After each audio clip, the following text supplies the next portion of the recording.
이 영상으로 논란을 일으킬 겁니다. 디스크 탈출증이 있는 모든 분들이 꼭 알아야 할 것들이 있습니다. 이건 정말 중요한데, 왜냐하면 디스크를 더 잘 관리할 수 있게 도와주고 치유와 치료에도 도움이 되며 악화되는 것을 막아주고 탈출증이 더 심해지는 것도 예방해주기 때문입니다. 이 영상에서 저는 제 환자들에게 전달하는 모든 지침을 여러분께 알려드릴 겁니다. 그리고 이미 시대에 뒤떨어진 것, 더 이상 사용하지 않는 것들도 말씀드릴 거고, 여전히 의사들 사이, 물리치료사들 사이에서 논란이 드는 중요한 부분들도 설명해 드릴 겁니다. 네, 이 영상으로 논란을 일으킬 겁니다. 이 사람 미쳤어? 이 영상은 챕터로 나뉘어 있습니다. 원하는 부분으로 건너뛰거나 다시 돌아갈 수 있어요. 알겠죠? 우선 거의 모든 사람이 알고 있는 가장 기본적인 지침들에 대해 이야기해 봅시다. 하지만 항상 잘못된 지도를 받은 사람이 있기 때문에 꼭 짚고 넘어가야 해요. 하루 동안 물을 많이 마셔야 합니다. 수분 섭취는 중요해요. 우리 척추의 디스크는 스펀지처럼 작용하기 때문이죠. 우리가 디스크를 압박하지 않고 누워서 쉬고 있을 때 디스크는 주변의 물을 흡수합니다. 디스크는 수분을 머금게 되고 건강을 유지하려면 이 물이 꼭 필요합니다.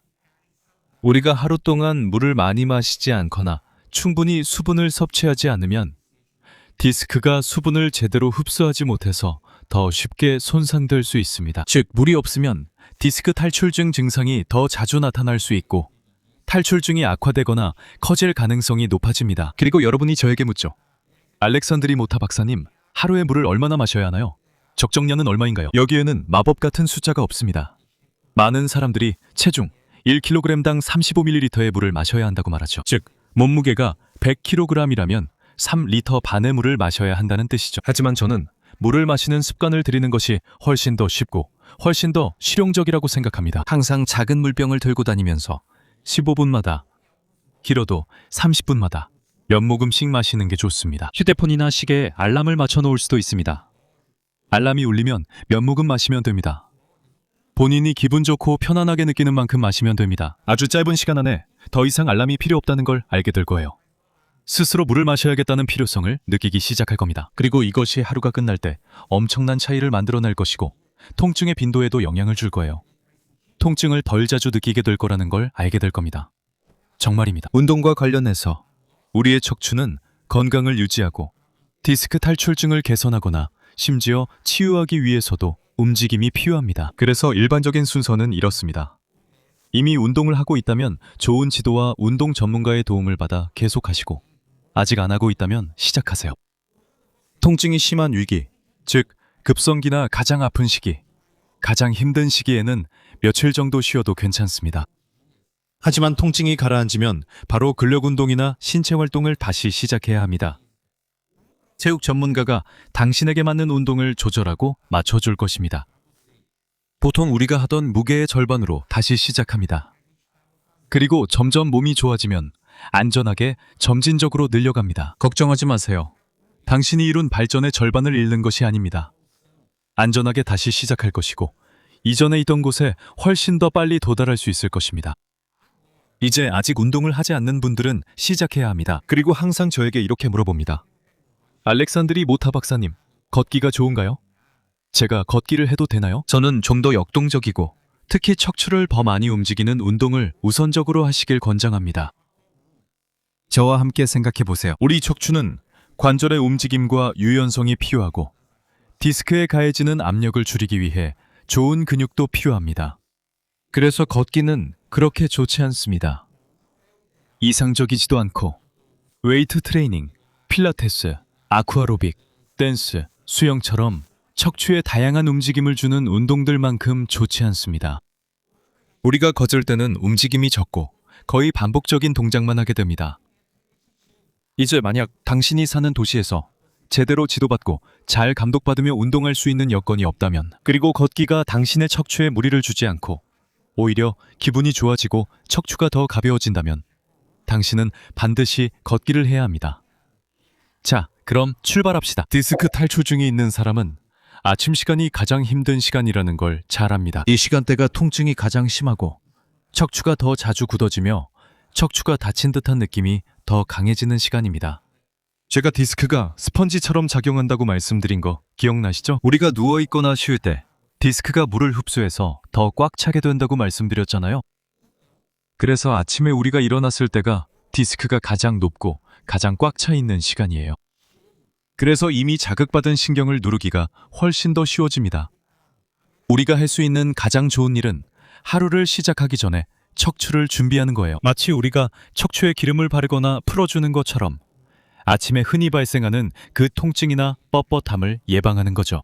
저는 수년 동안 제 환자들에게 가르쳐온 루틴, 순서가 있습니다. 먼저 엎드려 누워서 시작할 거예요. 천천히, 서두르지 말고. 몸을 돌려서 본인에게 편안한 자세를 취하세요. 이 자세에서 30초 동안 천천히 숨을 쉬면서 머무를 거예요. 호흡을 느끼면서 척추를 이완시키고 공간을 만들어 주세요. 30초가 지나면 팔꿈치로 몸을 지탱해 주세요. 계속해서 호흡을 하시고 머리를 위아래로 움직일 수도 있습니다. 앞을 보거나 아래를 보세요. 이렇게 하면 허리와 등뿐만 아니라 목 부분의 척추에도 도움이 됩니다. 30초 더 유지하세요. 마지막으로 이 동작을 하실 겁니다. 어깨 높이에 손을 두고 발은 침대 밖으로 내놓으세요. 척추를 이완시키고 플레잉을 편안하게 뻗을 수 있는 만큼 쭉 뻗으세요. 쭉 뻗었다가 다시 돌아오세요. 이 동작을 30초 동안 하거나 10번 반복하시면 됩니다. 이 세 가지 동작만으로도 대부분의 사람들이 통증, 경직, 그리고 하루 동안 느끼는 척추의 불편함이나 다친 느낌을 예방하는 데 충분합니다. 저 정말 마음에 들어요. 자, 이제 여기서부터 싸움이 시작됩니다. 강한 척추란 이런 것이 아니고 이렇게 강해지는 것도 아닙니다. 강한 척추란 지지력이 있고 안정성이 있는 척추를 말합니다. 우리 척추를 진짜로 보호해주는 근육들은 훨씬 더 깊숙이 있고 척추에 더 가까이 위치해 있습니다. 더 명확하게 말하자면 이 근육들은 척추를 움직이고 저 근육들은 척추를 보호합니다. 그리고 이걸 모르면 많은 사람이 허리 통증이 도지고 디스크 탈장이 심해지며 결국 운동을 포기하게 만듭니다. 그리고 만약 여러분이 이런 강화 운동을 도와줄 좋은 체육 전문가나 좋은 필라테스 강사가 없다면 저는 집에서 척추를 강화하는 방법을 보여주는 영상을 몇 개 만들어 두었습니다. 이 영상들은 카드에 남겨두었고 설명란에도 남겨둘 테니 참고하셔서 도움이 되시길 바랍니다. 알겠죠? 물론입니다. 예전에는 디스크 탈출증이 있는 사람은 구두나 하이힐을 신으면 안 된다고 했어요. 왜냐하면 허리에 무리를 주기 때문이죠. 그리고 충격으로부터 척추를 보호하기 위해 쿠션이 적은 신발은 절대 신으면 안 된다고 했죠. 하지만 이것은 그다지 말이 되지 않습니다. 첫째로, 많은 사람들에게 하이힐이나 굽이 높은 신발을 신는 것이 허리의 정상적인 곡선을 유지하는 데 도움이 되기 때문입니다. 이런 사람들에게는 굽이 낮은 신발을 신는 것이 오히려 통증을 증가시킵니다. 그래서 만약 서서 일하는 사람, 예를 들어 판매원이라면 굽이 낮은 신발을 신었을 때 오히려 더 많은 통증을 느끼게 됩니다. 어떻게 내가 당신에게 통증을 유발하는 신발을 신으라고 말할 수 있겠습니까? 그러니까 만약 굽이 있거나 더 높은 신발을 신는 것이 당신을 편하게 해준다면 그렇게 신어도 됩니다. 하지만 이것은 일종의 목발과 같다는 점을 이해해야 합니다. 일정 기간 동안만 사용할 수 있습니다. 당신의 척추가 점점 좋아지면 더 낮은 신발을 신을 수 있게 될 거예요. 그때가 바로 신발을 바꿀 때입니다. 둘째, 충격은 디스크를 강화하는 데 도움이 됩니다. 달리기를 하는 사람들의 척추 디스크가 훨씬 더 강하고 건강하다는 많은 연구들이 있습니다. 게다가 쿠션이 많고 아주 부드러운 신발이나 운동화는 많은 사람들에게 단단한 느낌을 주지 않습니다. 저도 그런 사람 중 한 명입니다. 제가 너무 부드럽고 푹신한 신발을 신으면 마치 구름 위를 걷는 듯한 느낌이 들고 침대 매트리스 위를 걷는 것 같은 기분이 듭니다. 그리고 자동적으로 우리 몸은 균형을 잡으려고 움직입니다. 자세가 바뀌고 근육의 긴장도 달라집니다. 근육들은 언제든지 움직일 준비가 되어 있습니다. 즉시 행동할 수 있도록 준비되어 있습니다. 그러니까 자신의 몸의 소리에 귀를 기울이고 편안하게 느껴지는 신발을 찾으세요. 당신이 느끼는 통증을 줄여주는 신발을 고르세요. 신발은 당신에게 편안함을 주기 위한 것입니다. 속담에도 있잖아요. 가짜 어디가 불편한지는 본인이 제일 안다고요. 저 그 말뜻을 알겠어요. 특히 앉아서 일하는 사람들은 꼭 휴식을 취해야 해요. 이상적인 것은 25분 일하고 5분 쉬는 거예요. 최대 50분. 일하고 10분 쉬는 게 좋아요. 이건 많은 사람들이 알고 있지만 제가 보기에는 이게 단순한 휴식이 아니라는 걸 말하는 사람은 별로 없어요. 이 휴식은 반드시 활동적인 휴식이어야 해요. 컴퓨터에서 일어나서 소파에 앉는 게 아니에요. 그러니까 쉬는 시간에는 일어나서 움직이고 물병도 채우고 이 두 가지 동작을 해보세요. 일어서서 손을 허리 뒤쪽, 허리 높이에 둡니다.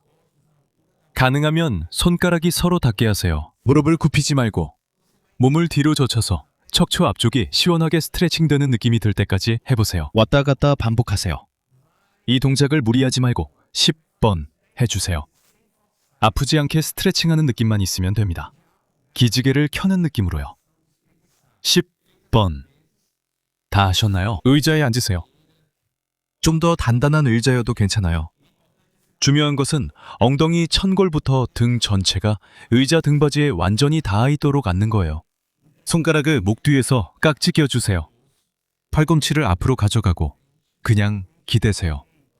그러면 목이 늘어나는 느낌이 들 거예요. 흉추와 심지어 요추까지도요. 기지개를 켤 수 있는 만큼만 가세요.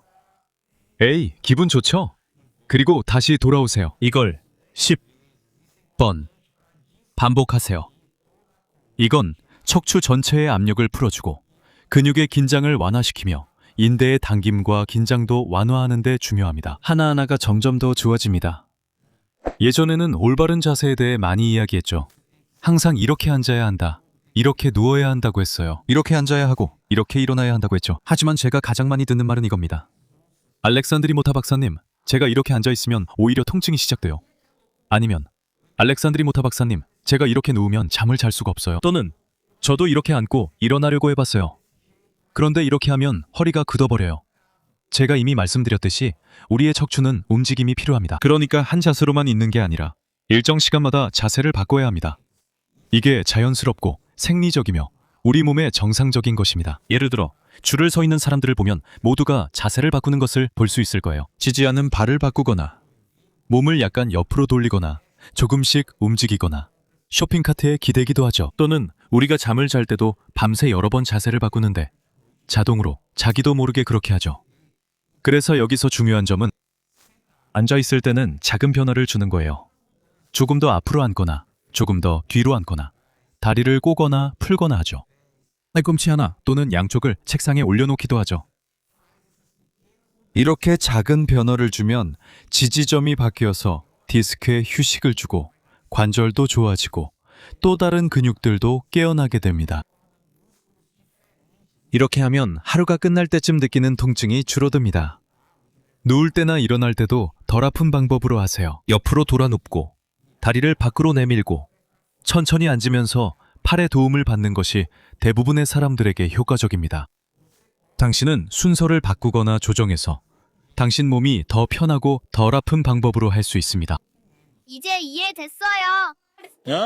절대 지하고 안. 또 많은 사람들이 잘못 알려주는 것 중 하나가 바로 수면 자세입니다. 그리고 잠의 질이 우리 척추에 정말 중요하다는 점을 기억하세요. 수면 중에 척추가 쉬고 디스크가 수분을 공급받고 영양을 섭취하며 회복됩니다. 그런데 여기서 옛날 방식의 조언들이 나오죠. 등을 대고 자야 한다. 머리 밑에 베개를 두지 말아야 한다. 무릎 밑에 베개를 둬야 한다. 아니면 옆으로 누워서 머리 밑에 베개를 두고 무릎 사이에도 베개를 둬야 한다. 또는 해먹에서는 자면 안 되고 침대에서 자야 한다. 이런 식의 조언들이 있죠. 이런 조언들은 오직 척추의 자세만을 생각해서 나온 말입니다. 마치 척추를 곧게 펴고 자야만 하는 것처럼요. 하지만 첫째로 우리는 잠을 잘 때 계속 움직입니다. 그래서 거의 대부분의 사람들에게 잠들 때의 자세, 즉 잠에 빠질 때의 자세는 사실 아무런 의미가 없습니다. 왜냐하면 잠이 들면 자세를 바꾸게 되기 때문입니다.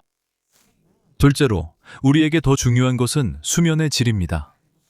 우리 척추에 있어서도 중요한 것은 수면의 질입니다. 그러니까 순서는 이렇습니다. 침대든 해먹이든 자신에게 가장 편안한 자세로 자는 것에 신경 쓰세요. 더 빨리 잠들 수 있고 더 깊은 잠을 잘 수 있으며 밤에 덜 깨고 아침에 상쾌하게 회복된 느낌으로 일어날 수 있는 방법으로 자는 것을 신경 쓰세요. 특히 디스크 탈출증이 있는 분들에게 아주 중요한 팁은 잠자기 전에 2분, 정도 시간을 내서 하루 동안 쌓인 긴장을 풀어주는 몇 가지 동작을 해주는 것입니다. 이 긴장은 우리 척추에 쌓여 있습니다. 이렇게 하면 더 빨리 잠들 수 있고 더 깊은 잠을 잘 수 있으며 심지어 아침에 통증 없이 일어날 수도 있습니다. 이 영상에서 그 방법을 보여드릴게요. 화면을 클릭하시면 됩니다. 오늘 제가 여러분께 도움이 되었다면, 새로운 것을 배웠다면 이 영상을 디스크 탈출증이 있는 분과 공유해주세요. 제가 부탁드리는 건 이것뿐입니다. 이 영상이 필요한 분들에게 꼭 전달되길 바랍니다. 저는 여기서 인사드릴게요. 따뜻한 인사를 드리며 다음에 또 뵙겠습니다.